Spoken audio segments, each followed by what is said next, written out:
Hello everyone. Last के lecture में हम लोग स्टेरिक रिपल्सन देख रहे थे। स्टेरिक रिपल्सन क्या होता है, कब होता है, उसकी वजह से क्या होता है, उसको कैसे हम लोग ओवरकम कर सकते हैं, ये सारा चीज हमने देखा था। ठीक है। इस लेक्चर में हम लोग स्टेरिक रिपल्सन की वजह से एक स्टीरियोकेमिस्ट्री डेवलप होता है, स्टीरियो आइसोमेरिज्म डेवलप होता है, उसको हम लोग देखेंगे। यहां हम लोग देखेंगे stereochemistry of biphenyl.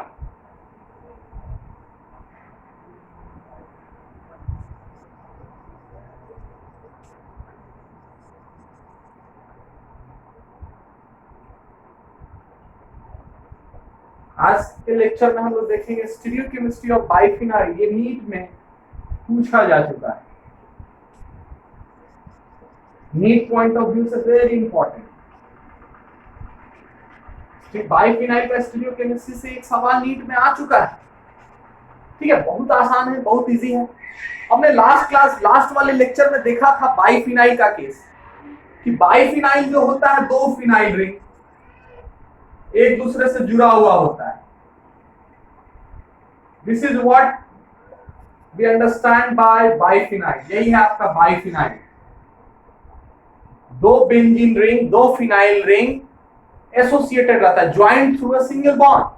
To phenyl rings joined through a single bond. Bi मतलब दो, दो फिनाइल रिंग एक सिंगल बॉन्ड से जुड़ा हुआ है। तो जब यहाँ ऑर्थो, इसके दोनों रिंग के ऑर्थो पोजीशन पे किसी भी तरह का कोई सब्स्टिट्यूएंट मौजूद नहीं है, तो हमने देखा था लास्ट वाले लेक्चर में कि this molecule is planar as all the carbon atoms of both the phenyl rings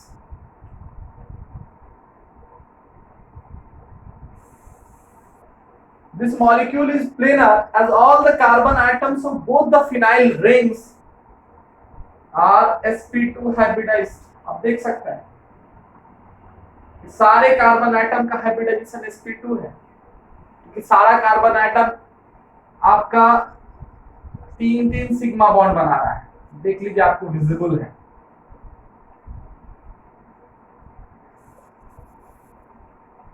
हर एक कार्बन 3 सिग्मा बॉन्ड। अगर इस कार्बन की बात करें तो 1 2 3, इस कार्बन की बात करें तो 1 2 3, 1 2 3। हर एक कार्बन देखिएगा तो 3 सिग्मा बॉन्ड बना रहा है।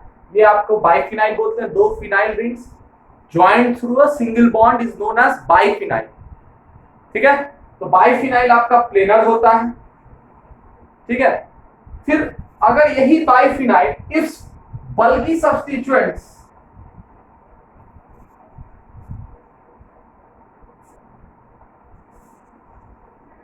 are present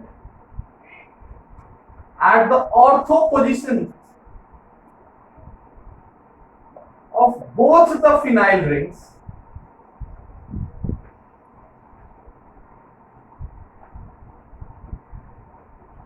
और बाइफिनाइल, यदि बड़ा बड़ा सब्स्टिट्यूएंट हम फिनाइल बाइफिनाइल के दोनों फिनाइल रिंग के ऑर्थो पोजीशन पे लगा दें, क्या कहने का मतलब, बड़ा बड़ा बल्कि सब्स्टिट्यूएंट को अगर हम दोनों फिनाइल रिंग के ऑर्थो पोजीशन पे प्लेस कर देते हैं तो क्या होगा। If bulky substituents are present at the ortho position of both the phenyl rings of biphenyl, steric repulsion occurs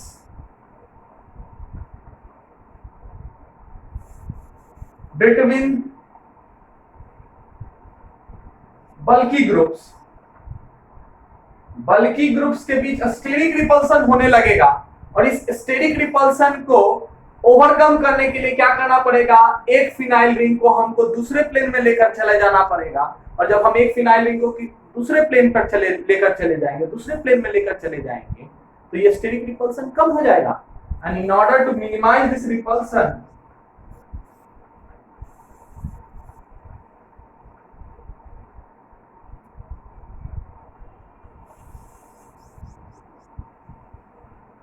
one phenyl ring will not, both the phenyl rings will not be coplanar. Both the phenyl rings need not be coplanar. ये समझने वाली बात। इस repulsion को कम करने के लिए का उपाय क्या है? फ्री रोटेशन करा देंगे। फ्री रोटेशन करा देने से क्या होगा?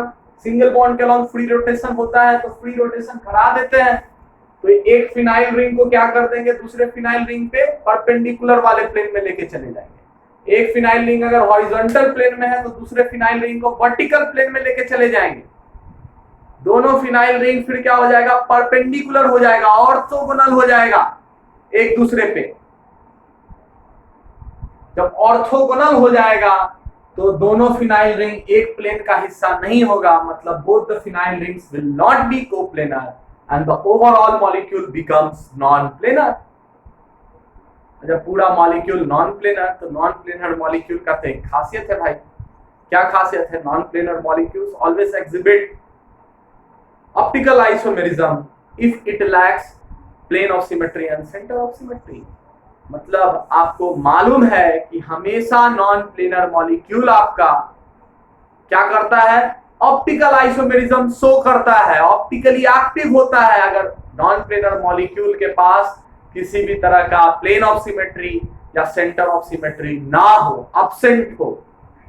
अगर नॉन प्लेनर मॉलिक्यूल के पास plane of symmetry, centre of symmetry absent है, तो जो मेरा मॉलिक्यूल होगा वो आपका ऑप्टिकल आइसोमेरिज्म शो करेगा। ठीक है, तो ऑप्टिकल आइसोमेरिज्म के लिए क्या चाहिए? डायसिमेट्रिक ज्योमेट्री। डायसिमेट्रिक ज्योमेट्री के लिए कायरल सेंटर होना जरूरी है या मेरा मॉलिक्यूल ही पूरा क्या हो जाए? नॉन प्लेनर हो जाए। ठीक है, अगर मेरा मॉलिक्यूल ही नॉन प्लेनर हो जाए, कायरल सेंटर होने से मॉलिक्यूल मेरा ऑटोमेटिकली ऑप्टिकल आइसोमेरिज्म शो करने के लायक हो जाता है। अगर कायरल सेंटर नहीं भी है तो मॉलिक्यूल को नॉन प्लेनर बना दीजिए और उसमें किसी भी तरह का प्लेन ऑफ सिमेट्री मौजूद ना हो, सेंटर ऑफ सिमेट्री मौजूद ना हो उस वैसे मॉलिक्यूल में, तो वो मॉलिक्यूल भी मेरा ऑप्टिकली एक्टिव होता है, वो मॉलिक्यूल भी ऑप्टिकल आइसोमेरिज्म शो करता है। ठीक है, तो देखिए यहां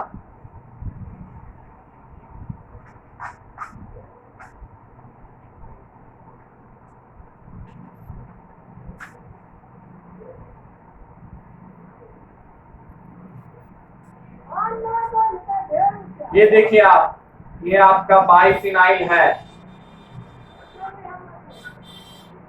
अभी दोनों रिंग प्लेनर है। क्या हुआ? दोनों रिंग के ऑर्थो पोजीशन पे हम लोग ग्रुप को लगा दिए।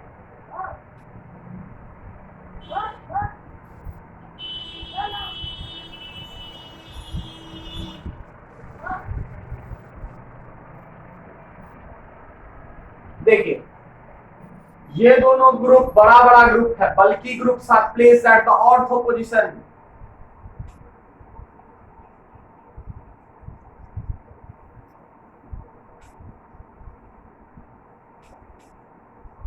At the ortho position of both the phenyl rings.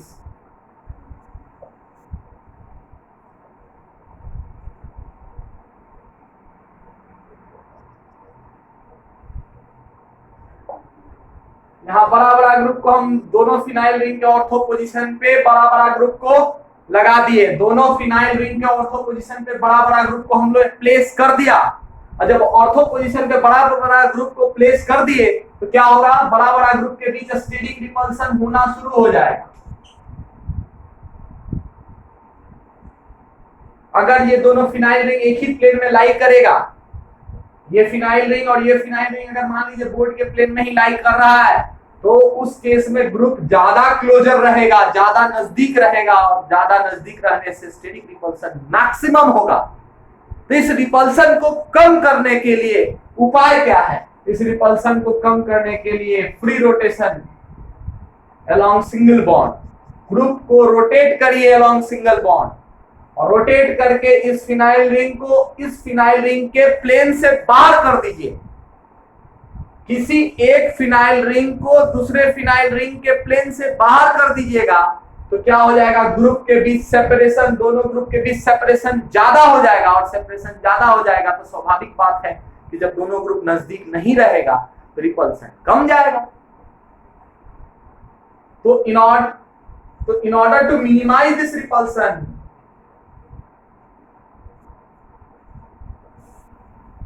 here to minimize the repulsion,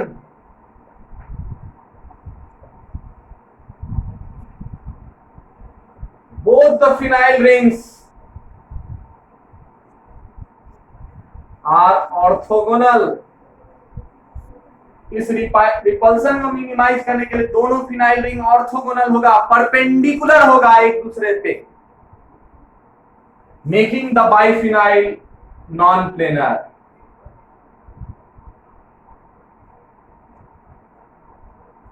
इस वजह से आपका बाइफिनाइल क्या हो जाएगा, नॉन प्लेनर हो जाएगा।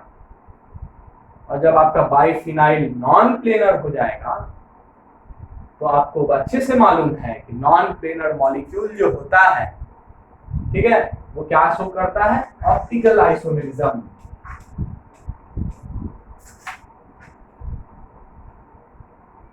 यहां देखिए non planar molecules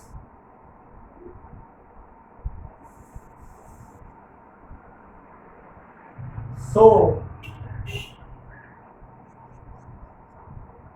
optical isomerism, non planar molecules सो ऑप्टिकल आइसोमेरिज्म, ठीक है। नॉन प्लेनर मॉलिक्यूल आपका ऑप्टिकल आइसोमेरिज्म शो करेगा, एग्जिबिट करेगा if element in plane of symmetry POS and COS is absent। POS मतलब plane of symmetry,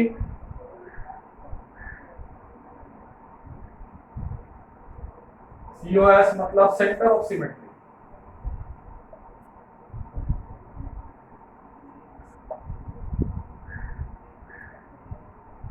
तो यहां तो POS COS की बात है, ठीक है। तो यहां हम plane of centre of symmetry का तो कोई सवाल नहीं है इस बाइफिनाइल के केस में, प्लेन ऑफ सिमेट्री हो सकता है, ठीक है, वो हम लोग देखेंगे। तो यहां आप देखिए सीधे non planar molecule so optical isomerism की POS और COS इज एब्सेंट। यदि POS और COS एब्सेंट होगा तो नॉन प्लेनर मॉलिक्यूल हमेशा ऑप्टिकल आइसोमेरिज्म शो करता है। तो बाइफिनाइल तो एक कंडीशन सेटिस्फाई कर रहा है, ऑर्थोगोनल, दोनों फिनाइल रिंग यहाँ ऑर्थोगोनल होगा, स्टेटिक रिपल्सन की वजह से कम करने के लिए एक फिनाइल रिंग को दूसरे प्लेन में भेजना पड़ेगा, तब स्टेटिक रिपल्सन कम जाएगा, और जब स्टेटिक रिपल्सन कम जाएगा तो बाइफिनाइल मेरा क्या हो जाएगा, नॉन प्लेनर हो जाएगा। तो नॉन प्लेनर तो हो गया,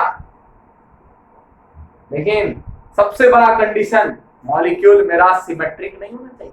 non planar symmetric molecules are always optically inactive and never shows optical isomerism। All such molecules that are non-planar and do not have element of symmetry, वो सारा मॉलिक्यूल जो non planar हो और उसमें किसी भी तरह का एलिमेंट ऑफ सिमेट्री नहीं हो, ना तो प्लेन ऑफ सिमेट्री हो ना ही सेंटर ऑफ सिमेट्री हो, तभी वो ऑप्टिकल आइसोमेरिज्म शो करेगा, ऐसे ऑप्टिकल आइसोमेरिज्म शो नहीं करेगा। समझ रहे हैं? तो देखिए, तो ये कंडीशन तो सेटिस्फाई हो गया, अब दूसरा कंडीशन कैसे सेटिस्फाई होगा वो समझना है, ठीक है। अब दिखाते हैं आपको।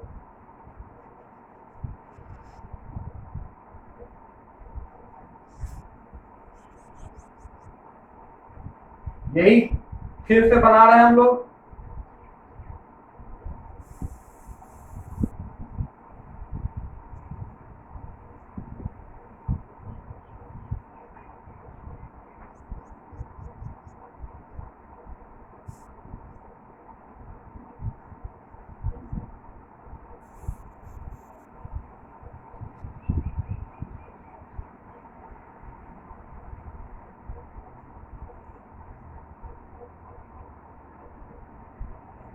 अगर ये फिनाइल रिंग हॉरिजॉन्टल है तो ये क्या हो जाएगा, वर्टिकल।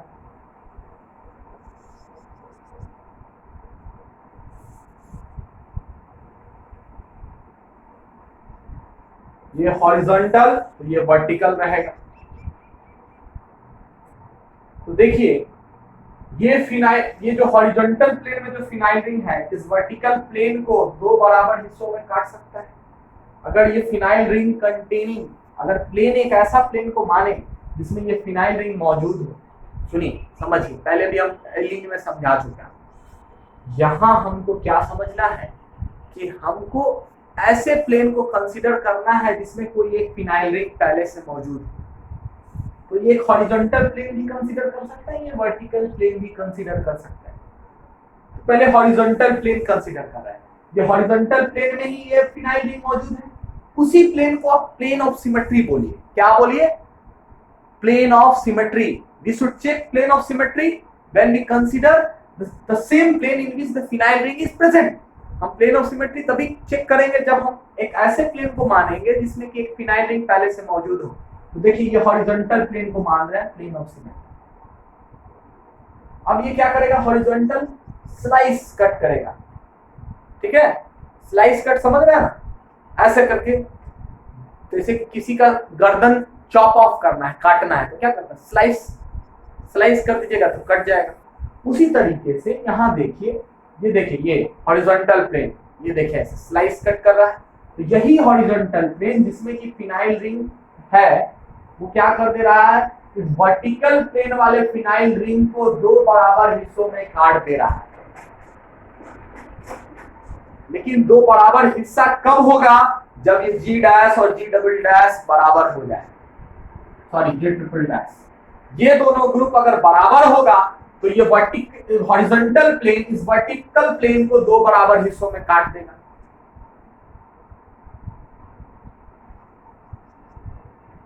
समझ रहे हैं? और देखिए क्या, आप देखिए क्या, ये वर्टिकल प्लेन ये हॉरिजॉन्टल प्लेन को दो बराबर हिस्सों में काट दे सकता है ऐसे। कब? जब ये जी और जी डबल डैश बराबर हो जाए। समझिए, ठीक है?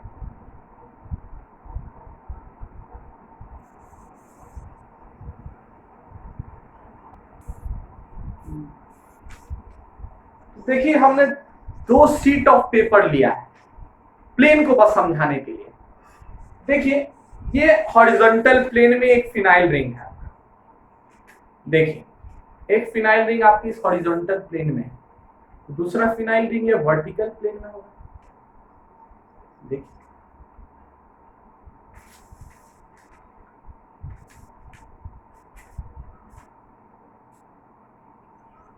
अब आप देख सकते हैं क्या कि जिस हॉरिजॉन्टल प्लेन में फिनाइल रिंग है उसी को आप एक प्लेन कंसीडर कर सकते हैं एलिमेंट ऑफ सिमेट्री चेक करने के लिए। तो हमको कोई भी प्लेन के अलोंग सिमेट्री मौजूद नहीं होना चाहिए मॉलिक्यूल के अंदर, तभी मॉलिक्यूल मेरा ऑप्टिकल आइसोमेरिज्म शो करेगा। ऑप्टिकल आइसोमेरिज्म कोई भी डायसिमेट्रिक मॉलिक्यूल तब कब शो करेगा? हमको किसी भी प्लेन के अलोंग सिमेट्री नहीं होना चाहिए, plane of symmetry, centre of symmetry नहीं होना चाहिए।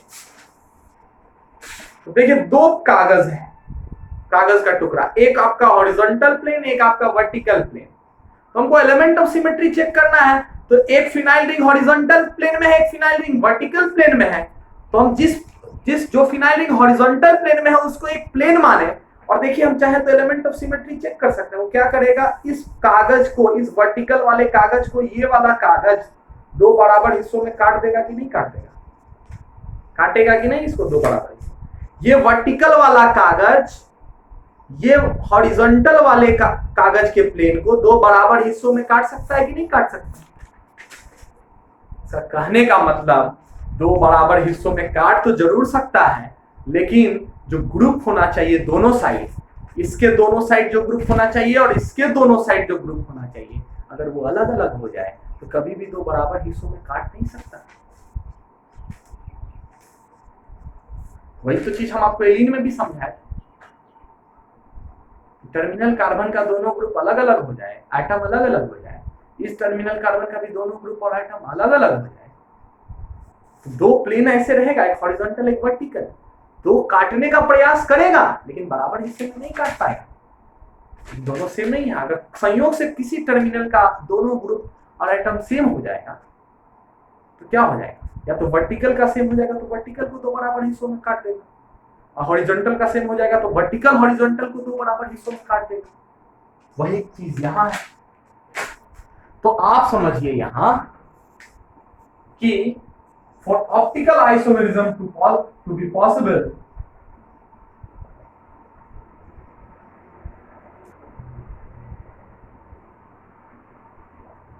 in the case of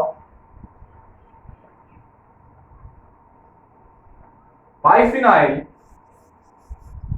both the phenyl rings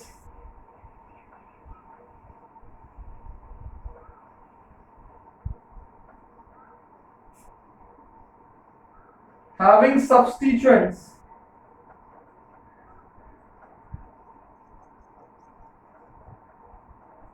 at ortho positions should bear both the substituent at ortho position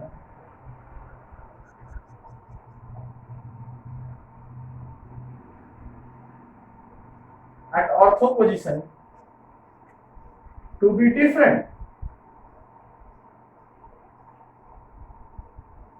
मतलब ये G और G डबल डैश बराबर नहीं होना चाहिए, तभी यहां इस रिंग, इस वर्टिकल प्लेन इस हॉरिजॉन्टल प्लेन को दो बराबर हिस्सों में नहीं काट पाएगा, और G double dash G triple dash के बराबर नहीं होना चाहिए, तभी ये हॉरिजॉन्टल प्लेन इस वर्टिकल प्लेन को दो बराबर हिस्सों में नहीं काट पाएगा, तो तभी मेरा मॉलिक्यूल किसी भी तरह का प्लेन ऑफ सिमेट्री कंटेन नहीं करेगा। और जब प्लेन ऑफ सिमेट्री कंटेन नहीं किया और मॉलिक्यूल पहले से ही नॉन प्लेनर है, नॉन प्लेनर होने के कारण स्टेरिक रिपल्सन है, यहाँ मॉलिक्यूल मेरा नॉन प्लेनर है, मॉलिक्यूल मेरा नॉन प्लेनर है और किसी भी तरह का एलिमेंट ऑफ सिमेट्री मौजूद नहीं रहा, तो मॉलिक्यूल मेरा ऑप्टिकल आइसोमेरिज्म शो करेगा। नोट में फाइनली एक पॉइंट हम लोग लिखेंगे,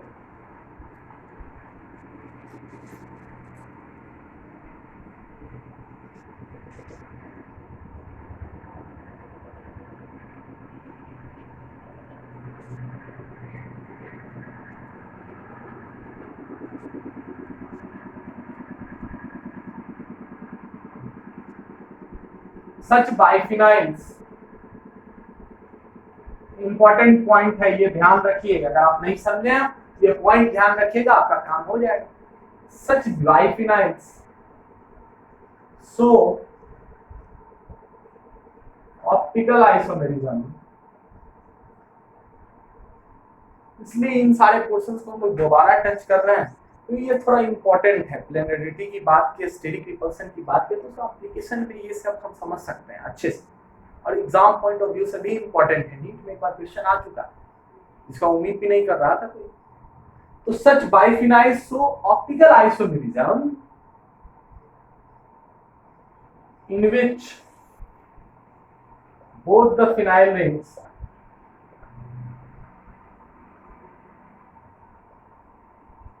should bear या contain substituents at ortho position, and each phenyl ring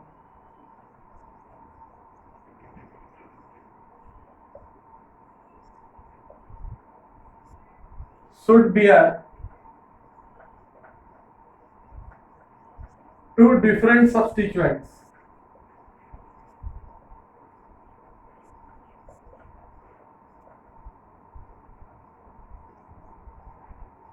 and each phenyl ring should bear two different substituents at ortho position।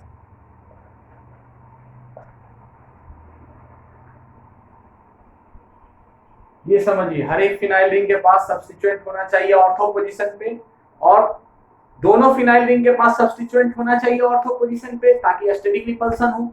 दोनों फिनाइल रिंग एक ही plane में लाई ना करे, मॉलिक्यूल मेरा नॉन प्लेनर हो जाए। जब मॉलिक्यूल नॉन प्लेनर हो जाए तो दूसरा कंडीशन क्या है कि प्रत्येक फिनाइल रिंग का दोनों सब्स्टिट्यूएंट सेम नहीं होना चाहिए, should be a different substituent at ortho position. प्रत्येक फिनाइल रिंग का दोनों सब्स्टिट्यूएंट अलग अलग होना चाहिए, सेम नहीं होना चाहिए, तभी मेरा बाइफिनाइल आपका ऑप्टिकल आइसोमेरिज्म शो करेगा, ऐसे शो नहीं करेगा। G1, G2, G3, G4. G1 should not be equal to G3 and G2 should not be equal to G4.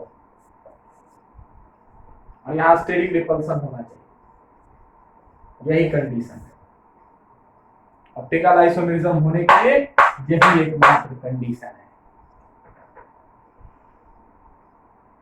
ठीक है, और इस तरह के आइसोमेरिज्म के लिए एक स्पेशल नाम दिया जाता है, the type of isomerism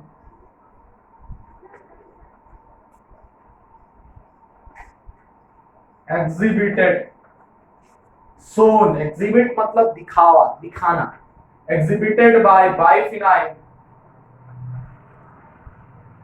is known as atrope isomerism.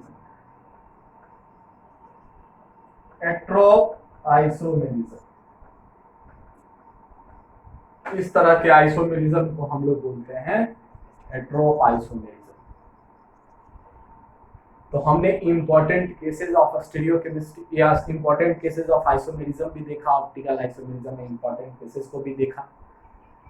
फिर हमने प्लेनरिटी की बात की, स्टेरिक रिपल्सन की बात की, बॉन्डिंग की बात की। इस तरह से मेरा ये पूरा यूनिट खत्म होता है।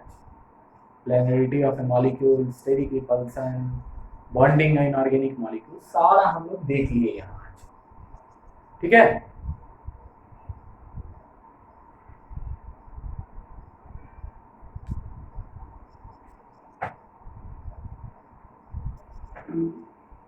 तो एक दो क्वेश्चन हम लोग देख लेते हैं।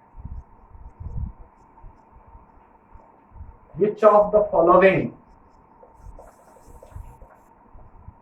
biphenyls are optically active? Chiral भी पूछा जा सकता है। इनमें से ऑप्शन जो हम लोग लिखेंगे उसमें से पूछ रहे हैं हम लोग कौन कौन सा बाइफिनाइल आपका ऑप्टिकली एक्टिव होगा।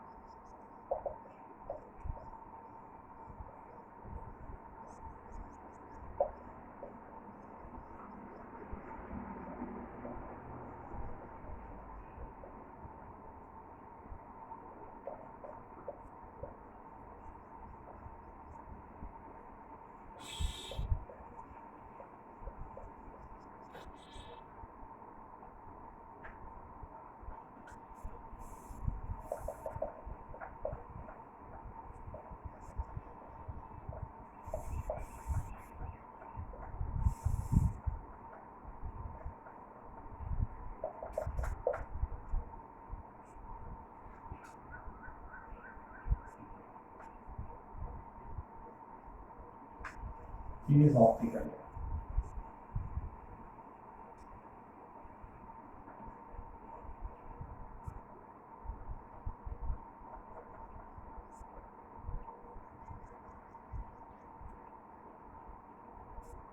दिख तो रहा होगा कि सारा बाइफिनाइल आपका नॉन प्लेनर है, कोई दिक्कत नहीं। पांचवा ऑप्शन ये भी ले लीजिए।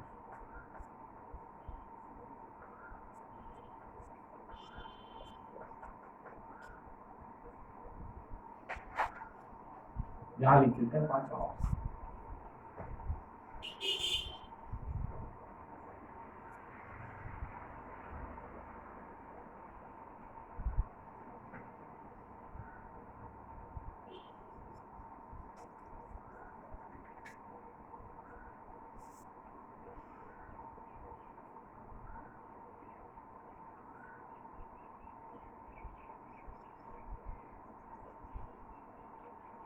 ये देखिए, यहां तो कोई पॉसिबिलिटी है ही नहीं,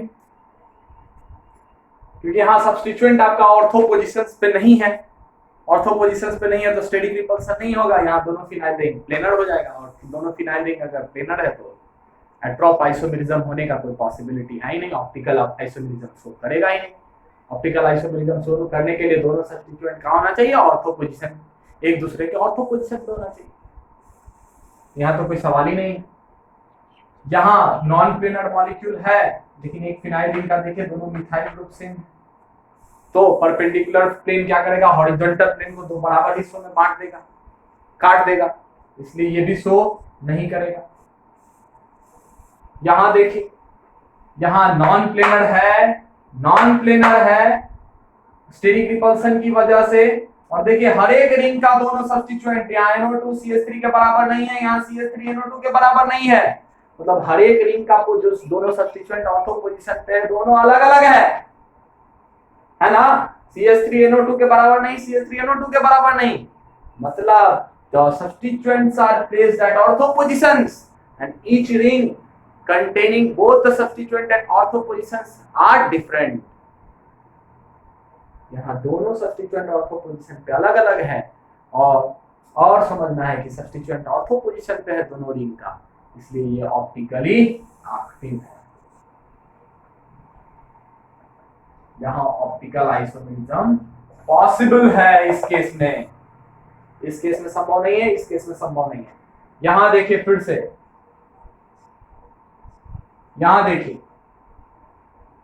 यहां नॉन प्लेनर मॉलिक्यूल है लेकिन यहां दो plane of symmetry, vertical plane horizontal plane को दो बराबर हिस्सों में बांटेगा, हॉरिजॉन्टल प्लेन वर्टिकल प्लेन को भी दो बराबर हिस्सों में बांटेगा, इसलिए देखिए ना दो प्लेन ऑफ सिमेट्री, इसलिए ये भी क्या है, optically inactive, optical isomerism show नहीं करेगा। यहां देखिए नॉन प्लेनर मॉलिक्यूल है लेकिन यहां हॉरिजॉन्टल प्लेन वर्टिकल प्लेन को दो बराबर हिस्सों में बांटेगा, क्योंकि NO2 यहां बराबर है। जब NO2 बराबर है तो ये भी ऑप्टिकल आइसोमेरिज्म शो नहीं करेगा।